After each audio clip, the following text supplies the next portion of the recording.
Youngster, अब बोलिए वो यंगस्टर कब आएंगे? तो कुछ लगा होगा ना, कुछ प्राप्त किया होगा ना, तभी वो आ रहे हैं। तो कृष्णदास है वो सदा सुखी है। बाकी इस भौतिक जीवन में हम दुख को ही सहन कर रहे हैं, दुख के सिवा कुछ मिल नहीं रहा है। सत्य ही है। देखिए एक दुख है हमारे साथ, कौन सा? जन्म, मृत्यु, जरा और व्याधि का। ये मुख्य दुख है। किसी के बच्चे नहीं हैं तो कुछ समय के बाद हो जाते हैं।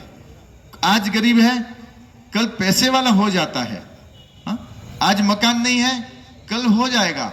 तो इस संसार में ये चीजें तो मिल जाती है और दुख मिट भी जाता है। लेकिन सबसे बड़ा दुख है जो जीवन के साथ लगा हुआ है, वो जन्म और मृत्यु का। इस जन्म को और इस मृत्यु को और जरा को और व्याधि को कोई रोक सकता? कोई नहीं रोक सकता। बताइए, मृत्यु को आज तक किसी ने रोका है? और हम क्या करें? मृत्यु को याद नहीं कर रहे हैं। बाजू वाला मरते हैं ना, सहानुभूति होती है हमारी, मर गया, लेकिन ये एक प्रेरणा नहीं लेते कि कल हम मर जाएंगे, है ना। शमशान घर जाते किसी को लेके, राम नाम सत्य है, तो कहते हैं कि हमें लगता है कि वो मुर्दे के लिए बोल रहे राम नाम सत्य है ना। अब मुर्दा कहां सुनेगा भाई? वो तो गया भाई, गया राम हो गया है। तो राम नाम सत्य क्यों बोला जाता है? इसलिए बोला जाता है राम नाम सत्य को, उसके साथ जो उनके चलने वाले होते हैं, अर्थी देने वाले होते हैं, उनके साथ जो लोग जाते हैं वो सुने कि राम नाम ही सत्य है, बाकी सब गत्य है। सब कुछ चला जाएगा लेकिन राम नाम हमेशा सत्य है। इसके सिवा तो इस संसार में समझना पड़ेगा कि मृत्यु आने वाली ही है। चाहे आज दस्तक दे, कि चाहे कल दे, कि 100 साल बाद दे, लेकिन मृत्यु 100% आएगी। लेकिन हम क्या कहते हैं? आंखें बंद करके बैठे हैं, नहीं हम नहीं देख रहे कब मृत्यु आएगी, नहीं देख रहे, लेकिन आएगी 100%। और जरा, जरा अर्थात बुढ़ापा, कोई रोक सकता है? आज तक किसी ने बुढ़ापे को रोका है? हो सकता है कि आप लोग थोड़ा सा ब्यूटी पार्लर में जाएं, कुछ मेकअप अच्छे से तैयार हो जाए और कुछ स्किन को ग्लो कर दे, वो थोड़ा संभव है। लेकिन बुढ़ापा तो, प्रभु जी बैठे हैं ना, प्रभु जी आप 50 साल पहले कैसे थे? जवान थे ना, आज बूढ़े बा।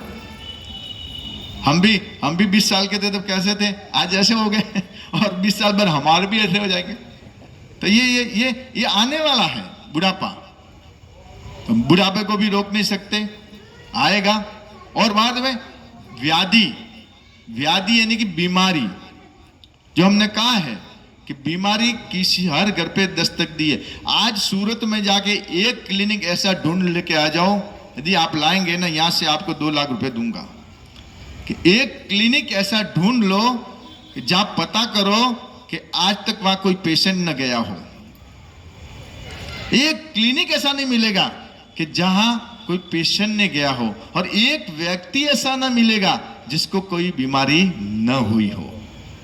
किसी को बड़ी बीमारी न हो तो खांसी तो हुई है ना, करते हैं हम लोग, बुखार आया है, अर्थात सब बीमार है और बीमारी इसमें लगी हुई है, फिर भी कहते हैं हम सुखी है। नहीं प्रभु जी, हम सुखी है।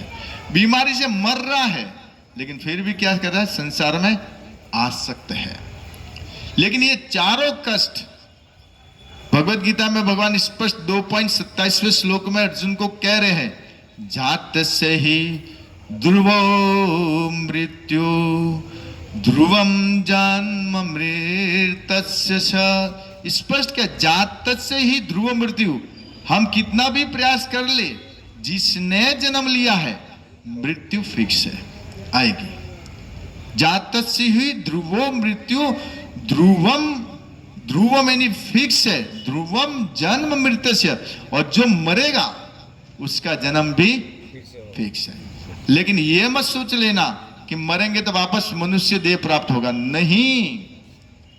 कहते हैं कि 84 लाख योनियों में भ्रमण करने के बाद यह सुंदर देह, जिसको केवल हम खाने पीने सोने उठने में ही बर्बाद कर रहे हैं। अब मैं आपको पॉइंट पे आऊंगा कि हमें ये देह क्यों मिला है।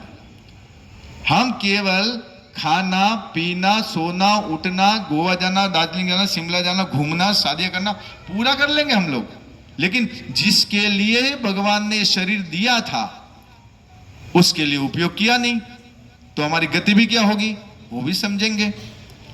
तो कहते हैं कि हमारा उपयोग क्या है, मृत्यु फिक्स है, आएगी, है ना।